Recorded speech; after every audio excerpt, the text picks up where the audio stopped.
Oh, oh la tête. Ah, je suis pas très joli aujourd'hui. Moi, je dis pas qu'en temps normal, je suis joli, mais là, en tout cas, vraiment, les gens, je suis très fatigué et je suis désolé. Mais ça n'empêche pas que je veux faire quand même mes pronostics. À la base, je voulais même les faire samedi. Sauf que le problème, c'est que j'ai une vie de ministre. La preuve, c'est pour ça que je suis fatigué. Et donc, du coup, j'ai décidé de vous les faire maintenant. Sinon, j'aurais clairement pas le temps de vous les faire. Et ça m'embêterait énormément de pas vous les faire. Donc du coup, j'ai pris 5 minutes, peut-être 10 minutes, peut-être un quart d'heure. Non, un quart d'heure, ça ferait un peu trop, mais peut-être 5-10 minutes pour vous donner mes pronostics parce que je trouve ça super important et en plus j'adore les faire. Donc forcément, il fait que je trouve 5 minutes pour vous les faire. Donc en tout cas, c'est parti les gens, on passe aux pronostics.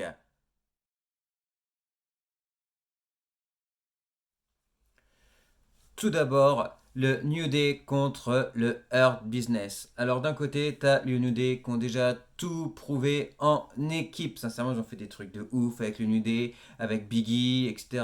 On va pas vous refaire l'histoire, mais ils ont fait un truc de malade. Et d'un autre côté, tu as le Hurt Business. Eux, ils sont là pour tout rafler, ils veulent les ceintures, ils sont à fond, il y a énormément de fans qui les adorent. Et voilà, moi le premier, franchement, je trouve son relativement très intéressant. En plus, comme je l'ai déjà dit, ça permet de mettre des mecs en avant, comme Ricochet. Bon, là, maintenant, Ricochet est un petit peu passé. Il est un petit peu occupé avec The Retribution. La Retribution, The Retribution.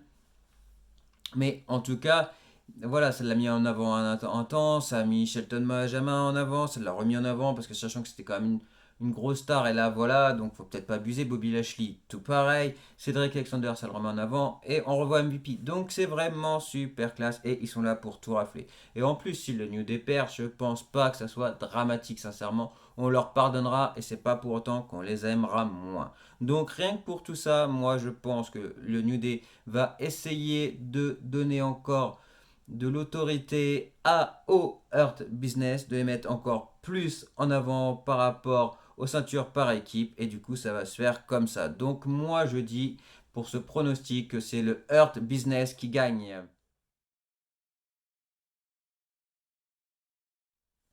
Carmella contre Sasha Banks. Alors là, je vais encore me faire des ennemis parce que Carmella, je trouve qu'elle a eu un début de carrière comme une certaine catcheuse dont je dirai pas le nom parce que je veux pas avoir trop d'histoire de ceux qui me diraient mais tu te rends compte cette fille-là devrait jamais être catcheuse, jamais, jamais. Bon, ok, on va se calmer, mais moi je trouve que le début de carrière c'est à peu près approximativement le même et là maintenant Carmella est là et sincèrement moi en heel je kiffe. Encore une fois, si ça se trouve je suis encore seul au monde mais c'est pas grave, je vais assumer mais moi, voilà. Sincèrement, Carmela en heal, je kiffe. Car, par exemple, je sais plus, enfin bref, il y a plus très longtemps, quand Carmela a cassé la bouteille de champagne sur Sacha, qu'elle lui a fait la fête, etc., à la fin du match, moi j'ai trouvé ça juste énorme.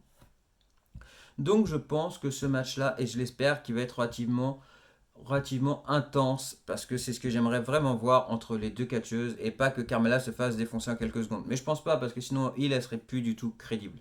Donc voilà, j'ai vraiment envie de voir Carmella, même si je pense que du coup je pronostique Sasha Banks parce que c'est une évidence, je la vois vraiment pas perdre, je suis pas le seul.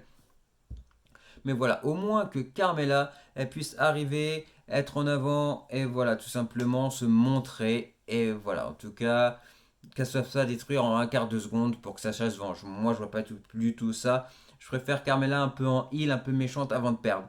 Donc voilà, en tout cas pour ce match-là, je pronostiquerai Sacha Banks.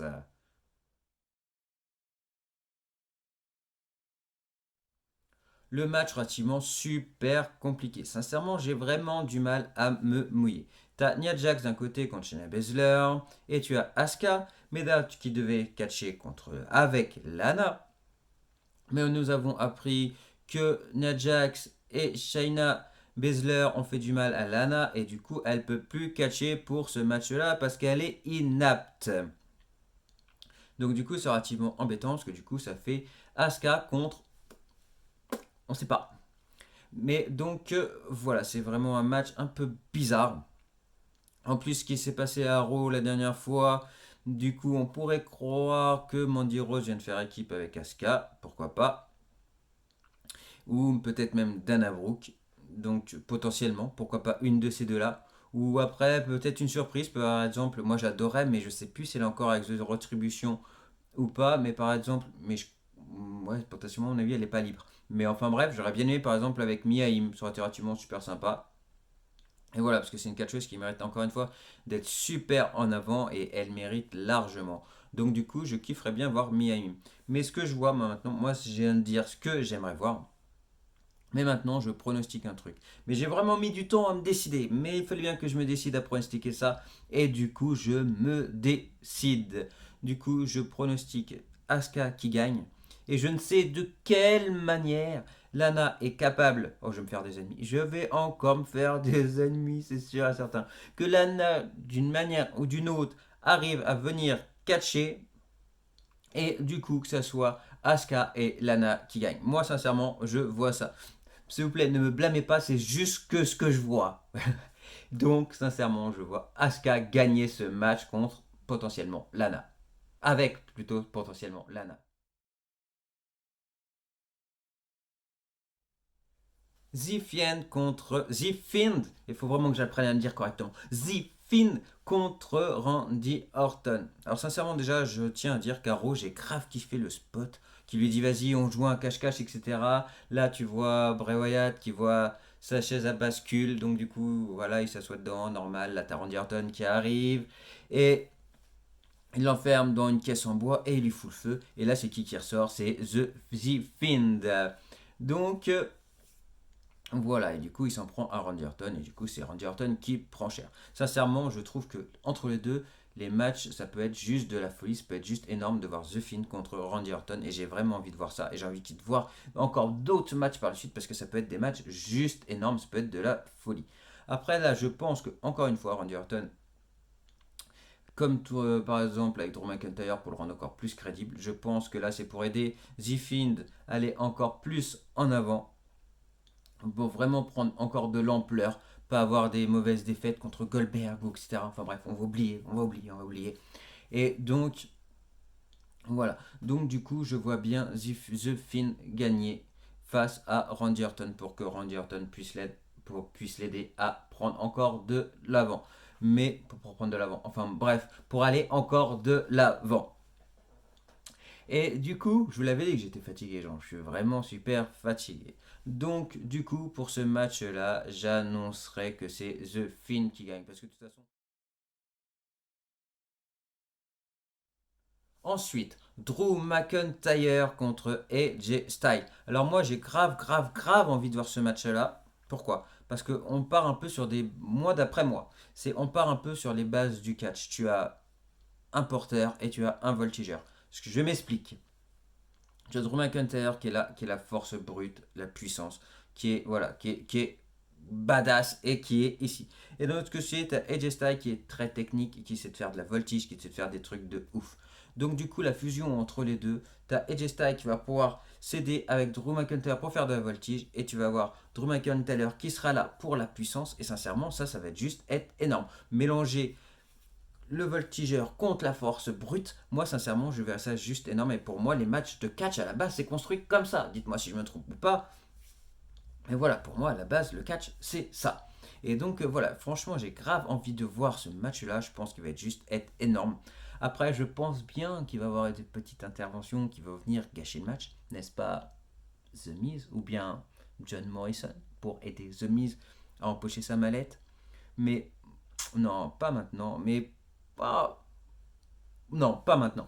Mais en tout cas, ouais, en tout cas, The Miz, dans tous les cas, je pense pas qu'il va être champion maintenant. Mais en tout cas, ce qui est sûr, c'est qu'il va essayer. C'est sûr, certain. Moi, je le vois bien essayer là maintenant à être champion, mais je pense pas qu'il y arrive. Pourquoi? Parce que déjà, tout simplement, pour le match, je vais pronostiquer Drew McIntyre. Donc, ça sera ni The Miz ni AJ Styles qui va gagner. Parce que tout simplement, ça a déjà été énoncé 15 fois et moi, je suis clairement d'accord avec ça. Parce que de toute façon, pour que Drew McIntyre soit encore plus crédible, il faut qu'il soit champion jusqu'à WrestleMania sans perdre. Moi, en tout cas, c'est ce que je vois. Donc, sincèrement, je ne vois pas Drew McIntyre perdre avant même WrestleMania. Et je dis pas qu'il perdra à WrestleMania, mais en tout cas, ce qui est sûr, c'est que je ne le vois pas perdre d'ici là. Donc, sincèrement, ni AJ Styles ni The Miz arrivera à faire perdre la ceinture à Drew McIntyre. Donc, pour ce match-là, j'annoncerai Drew McIntyre. Et là, le grand match. Roman Reigns contre Kevin Owens. Donc là, c'est pareil, encore une fois, ça va être une bonne, comment dire, une bonne base de catch. Mais là, en tout cas, ça va être sur l'histoire. Ça va être juste être de la folie. Parce qu'à mon avis, je peux me tromper. Mais je pense que vraiment, ça va être vraiment une petite histoire montée. Et que là, tu aurais, je peux me tromper, hein. Je peux me tromper, mais c'est ce que j'aimerais voir quelque part. Que tu aies les Usos qui arrivent pour aller aider Roman Reigns, même s'il n'a pas forcément énormément d'aide. Parce qu'en ce moment, Roman Reigns, c'est le top guy, c'est. Enfin bref, c'est Roman Reigns. Du coup, voilà, c'est sûr à certains qui ne perdra pas. Mais juste pour lui donner un coup de main, juste pour dire qu'ils sont là, je vois bien Jay et Jimmy venir pour aider Roman Reigns. Même si, comme je viens de le dire, sincèrement, je sais qu'il n'a pas besoin d'aide. Mais moi, je vois bien ça, qu'il y a une histoire construite, encore une fois, entre eux. Et voilà, c'est relativement super sympa. Après, il ne faudrait pas que ça dure trop longtemps, parce que ça pourrait être un petit peu lourd. Après, je sais qu'il veut le faire durer ça peut-être jusqu'à WrestleMania, mais c'est comme The Rock l'avait dit, il aimerait qu'il y ait un match entre lui et du coup Roman Reigns d'ici WrestleMania 2022 je crois. Donc du coup ça ferait un peu long je trouve et les fans s'en lasseraient et certainement moi le premier. Alors je trouve que Roman Reigns est super crédible dans tout simplement ce qu'il est en train de faire actuellement. Mais il faudrait pas que ça soit trop long. Donc voilà, mais en tout cas pour le moment c'est relativement super sympa et j'ai envie de voir les Usos venir pour filer un coup de main à Roman Reigns. Après ce que ça se fera, ce que ça se fera pas, je sais pas. Mais en tout cas, voilà. Et ce qui est sûr, c'est que le match, il va être super brutal, il va être intense. Et ce que j'espère également, c'est que Kevin Owens, pour une fois, qui est sur le devant, parce que sincèrement, je trouve que c'est un catcheur sous-exploité. C'est que mon avis, hein, mais quand tu vois les matchs qu'il faisait contre Sami Zayn, etc., et ben sincèrement, on ne le met pas assez en avant, d'après moi, tout simplement, parce que c'est un catcheur que j'adore. Donc voilà. Donc là, sincèrement, en plus en ce moment, il est super crédible, sincèrement, il se laisse pas démonter. Et voilà, franchement, j'aime voir Kevin Owens comme ça. Dites-moi en commentaire ce que vous en pensez, mais moi j'adore voir Kevin Owens de cette manière-là et c'est vraiment super top. Donc j'espère qu'il va pas perdre bêtement et qu'il va avoir la chance, et ben, tout simplement, de rivaliser face à Roman Reigns et que ça sera relativement super serré. Sincèrement, voilà, qu'on ait des petits espoirs de dire est-ce qu'il va gagner, est-ce qu'il va pas gagner. Enfin bref, j'adore ce genre de trucs-là qui te fassent lever de son canapé, tu te dis oh mon dieu, il va peut-être le faire. Eh ben non, bah, ce cas-là, c'est sûr, il le fera pas. Mais j'aimerais au moins avoir cette sensation-là. Et voilà, que Kevin Owens puisse se montrer parce que j'ai un catcheur que j'adore et malheureusement, je pense qu'il est malheureusement souvent sous-exploité. En tout cas, pour ce match-là, je pronostiquerai Roman Reigns.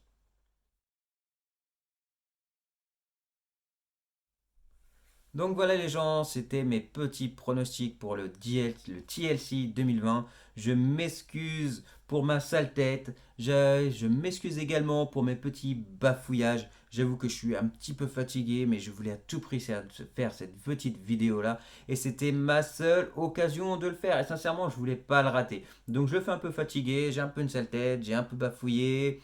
Je m'en excuse les gens, j'espère que malgré tout ça va vous plaire. En tout cas, n'hésitez pas à me donner vos pronostics en commentaire et me dire ce que vous voulez voir du TLC. En tout cas, moi les gens, je vous dis à très vite. Si la vidéo nous vous a plu, n'hésitez pas à liker, partager, vous abonner, activer la petite cloche. Et moi je vous dis à très vite. Salut les gens!